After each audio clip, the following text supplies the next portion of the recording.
What is the ultraviolet catastrophe? Black body radiation curve को explain करने के लिए रैले और जीन्स ने एक क्लासिकल थ्योरी प्रपोज्ड की, जिसे उन्हीं के नाम पर रैले जीन्स रेडिएशन लॉ कहते हैं। बट यह रेडिएशन लॉ हाई फ्रीक्वेंसी यानी लो वेवलेंथ पर ब्लैक बॉडी रेडिएशन कर्व को एक्सप्लेन नहीं कर पाती है, बल्कि एक कैटास्ट्रॉफिक रिजल्ट देती है, जिसे अल्ट्रावायलेट कैटास्ट्रॉफी कहते हैं। जब भी कोई बॉडी अपने ऊपर इंसिडेंट होने वाले रेडिएशन को एब्जॉर्ब करती है, तो उसका टेम्परेचर उसके सराउंडिंग के कंपैरिजन में बढ़ जाता है, जिस वजह से वह ग्लो करने लगती है। ग्लो करते हुए वह बॉडी रेडिएशन एमिट करती है।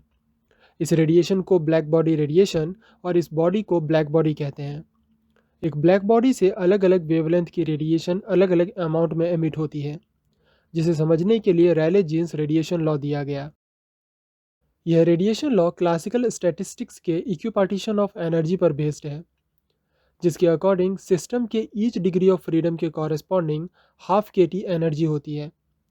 जैसे कि अगर एक मॉलिक्यूल वाइब्रेशन, रोटेशन और ट्रांसलेशंस करते हैं, तो ईच डिग्री ऑफ फ्रीडम के कॉरेस्पॉन्डिंग एनर्जी हाफ के टी होगी। रैले और जीन्स ने इसी थ्योरम को ब्लैक बॉडी रेडिएशन के लिए अप्लाई किया, जिसके अकॉर्डिंग रेडिएशन के ईच मोड के कॉरेस्पॉन्डिंग एनर्जी हाफ के टी होगी।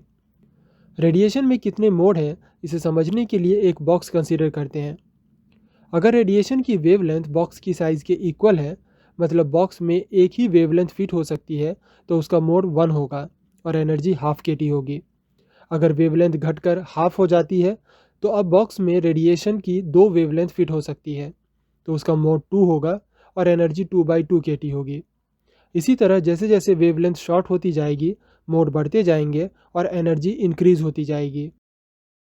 अगर रैले जीन्स रेडिएशन लॉ के इस प्रेडिक्शन को ग्राफ पर ड्रॉ करें, तो जैसे जैसे लॉन्गर वेवलेंथ से शॉर्टर वेवलेंथ की ओर बढ़ते हैं, तो मोड इंक्रीज होने के साथ साथ रेडिएशन भी बढ़ते जाते हैं। अल्ट्रावायलेट, एक्सरे और गामा रे के लिए वेवलेंथ इतनी कम हो जाती है कि नंबर ऑफ मोड्स बहुत ही ज़्यादा हो जाते हैं, जो प्रेडिक्ट करता है कि इस रीजन में object huge amount of radiation को एमिट करेगा। इसे ही अल्ट्रावायलेट कैटास्ट्रॉफी कहते हैं, क्योंकि यह एनर्जी कॉन्जर्वेशन का वायलेशन है। किसी ऑब्जेक्ट में इन्फिनिट अमाउंट ऑफ एनर्जी नहीं होगी जो इस रीजन में इतनी हाई फ्रीक्वेंसी की इतने अमाउंट में रेडिएशन को एमिट करें। इसे रैले जीन्स लॉ के फाइनल एक्सप्रेशन से भी समझ सकते हैं। इस एक्सप्रेशन के दो पार्ट हैं।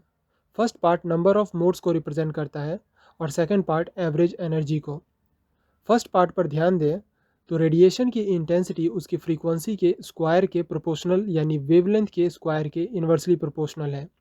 दैट मीन्स जैसे जैसे वेवलेंथ घटती जाएगी, रेडिएशन की इंटेंसिटी बढ़ती जाएगी और लो वेवलेंथ पर ह्यूज अमाउंट ऑफ इंटेंसिटी मिलेगी, जिसका मतलब लो वेवलेंथ की ह्यूज रेडिएशन एमिट होंगी, जो कि एनर्जी कंजर्वेशन का वायलेशन भी है और साथ ही ऑब्जेक्ट से एमिट होने वाले ब्लैक बॉडी रेडिएशन कर्व के नेचर से अलग भी है।